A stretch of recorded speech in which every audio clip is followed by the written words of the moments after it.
आपके शेड्यूल में social media के लिए, दोस्ती यारी के लिए, घूमने फिरने के लिए बहुत जगह है। अगर बेटा आपके सपने छोटे हैं, अगर आपका एम छोटा है, अगर आपका एम बड़ा है तो कोई जगह नहीं। पर आपके लिए कमाल की बात यह है, सारे रूल्स डिकोड हो गए हैं। आपके पास फॉर्मूला है। कितने बच्चों के पास ये फॉर्मूला ही नहीं, उनको पता ही नहीं क्या करना है। आपको 12 घंटे टारगेट करना है। Study 12 hour a day.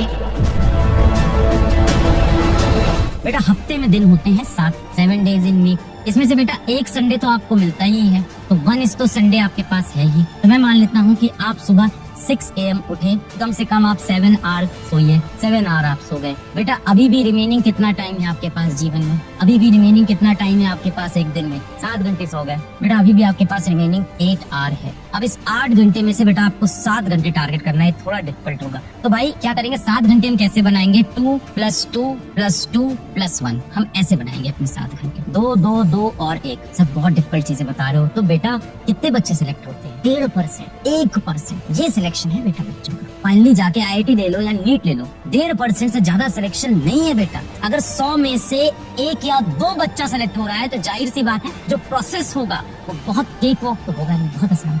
ये सारे नियम कानून जो फॉलो करे और लास्ट में उसका पेपर वाले दिन किस्मत भी ठीक हो, भगवान भी साथ दे, वो जाके बेटा सिलेक्ट होता है। तो ये तो है बेटा, ये तो सच्चाई है। पर आपके लिए कमाल की बात ये है कि ये सारे रूल्स डिकोड हो गए हैं। आपके पास फॉर्मूला है। कितने बच्चों के पास ये फॉर्मूला ही नहीं, उनको पता ही नहीं क्या करना है। अब बेटा आपको 6 आवर और पढ़ने हैं। 6 आवर आपको और पढ़ने हैं और आपके पास बच्चे कितने हैं? 8 आवर। तो बेटा आपको इसको 3 में डिवाइड कर देना है। तो 3 में डिवाइड करते हैं।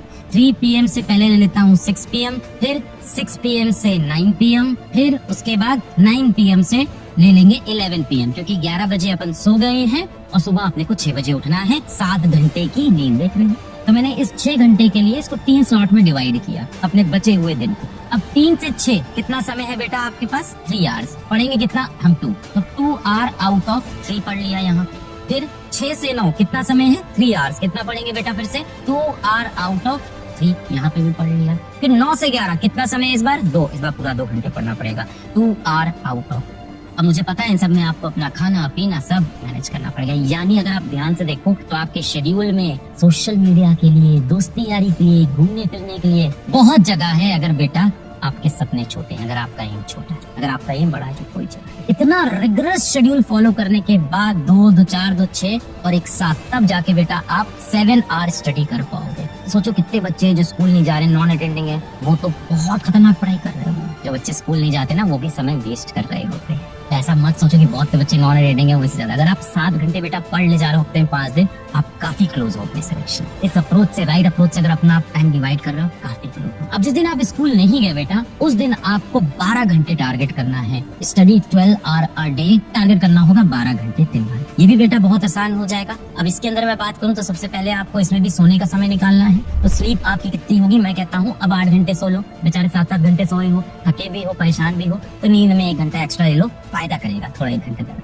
अभी भी बेटा आपके पास रिमेनिंग टाइम कितना है? अभी भी टाइम रिमेनिंग कितना है? दिन में होते हैं आपके पास 24 घंटे। आप 8 घंटे सो लिए बेटा, अभी भी रिमेनिंग टाइम आपके पास 16 आवर बचा है। आपको बेटा कितना पढ़ना है? 12 आवर पढ़ना है। तो 12 आवर अपन कैसे बनेगा? 2 + 2 + 2 + 2 + 2। 2 2 4 2 6 2 8 2 10 और 2 12। 3 में डिवाइड कर ले, इजी हो जाएगा। तो 12 आवर को मैं डिवाइड कर देता हूँ कि मुझे 12 आवर पढ़ना है, मतलब 3 + 3 + 3 + 3। तो मेरे पास 4 स्लॉट होने चाहिए। तो 16 घंटे को 4 स्लॉट में डिवाइड करते हैं। मान लेते हैं बेटा आप सुबह उठते हैं, you wake up at 8 AM। कोई बेटा हो सकता हो बच्चा 6 बजे उठे, कोई हो सकता हो 10 बजे उठे, अपने हिसाब से अपना बना लेना। 8 घंटे सो रहे हैं। ये जो बच्चा है रात को 12 बजे सोया है, सुबह 8 बजे उठ गया है। अब इसके पास दिन भर में 16 घंटे हैं, जिसमें 12 घंटे पढ़ाई करनी है। तो अब मैं इस 16 घंटे को बेटा 4 स्लॉट्स में डिवाइड कर देता हूँ। इस 16 घंटे को 4 स्लॉट्स में मैं डिवाइड करता हूँ। तो चलो शुरू करते हैं। 8 बजे उठे मान है, तो एक हो गया 8 AM से इसका 12 PM पहला स्लॉट, दूसरा हो गया 12 PM से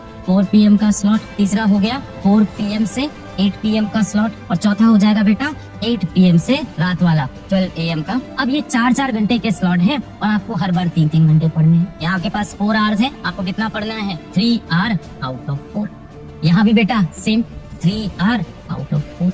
इस तरह से करते करते आप 4 स्लॉट में 3-3 घंटे की पढ़ाई कर सकते हो और इफेक्टिवली यहाँ से 12 घंटे निकाल सकते हो। देखो थोड़ा डिफिकल्ट होगा, मैं मान रहा हूँ, तो हो सकता हो 12 ना हो, 10 घंटे हो जाए, फिर भी एडवांटेज है। पर हफ्ते में अगर 2 दिन भी आप ये कर ले गए तो आपके पास एडेड एडवांटेज हो गया बेटा। कितना मैंने बोला था? मिनिमम 4 से 5 घंटा दिख रहा है। 10 घंटे 11 घंटे, एक दिन 10 पढ़ ली, एक दिन 11 पढ़ ली। तो 3-4 घंटे एक्स्ट्रा आप पढ़ रहे हैं। तो ये तो बेटा आपको फॉलो करना होगा। जो लोग स्कूल नहीं जा रहे वो टारगेट करें नॉन अटेंडिंग के अंदर 12 आवर की जगह वो 10 आवर का टाइम ले लें। 10 आवर में क्या करना होगा बेटा, यहीं पे आपको 2-2 घंटे पढ़ने होंगे, 4-4 घंटे, ऐसे डिवाइड करना होगा। बहुत से बच्चे अब ये कहते हैं कि हम नोट्स नहीं बनाएंगे, क्यों, हमें तो टीचर के पूरे पीडीएफ नोट्स मिल जाते हैं, हम क्यों नोट्स बनाएं, हम तो भाई क्लास आराम से देखेंगे। बेटा आप पढ़ाई करने आए हो, मूवी देखने नहीं आए हो। मूवी नहीं चल रही कि आप बैठे हो आराम से और टीचर पढ़ा रहा है। आपको कलम घिसनी पड़ेगी, हाथ चलाना पड़ेगा बेटा, नोट्स बनाने पड़ेंगे। आप नोट्स के अंदर बेटा सेल्फ अपने नोट्स बनाने बहुत जरूरी है। हैंड रिटन खुद के नोट्स बनाए बेटा, हैंड रिटन सेल्फ नोट्स। आप अपने नोट्स लेक्चर के दौरान जरूर बनाएं। नोट्स बेटा हमेशा अपने होने चाहिए। कई लोग कहते हैं नहीं सर नोट्स तो मैं कॉपी कर लूंगा, मैं अपने दोस्त का ले लूंगा। बेटा दोस्त के नोट्स और दोस्त की गर्लफ्रेंड सिर्फ देखने में अच्छी लगती है, मिलती कभी नहीं, समझ में कभी नहीं आती। ऐसे नोट्स बनाओ कि आपको खुद समझ में आ जाए। कई बच्चे कहते हैं कि सर एक बार पहले नोट्स को मैं रफ बनाऊंगा फिर उसको फेयर कर लूंगा, पहले एक बार रफली बनाएंगे फिर क्लास के बाद उसको फेयर करेंगे। कई बच्चे ऑफलाइन कोचिंग करते हैं कि हम यहाँ रफ नोट्स बनाएंगे घर जाके फेयर करेंगे। बेटा आप सिर्फ समय बर्बाद कर रहे हैं।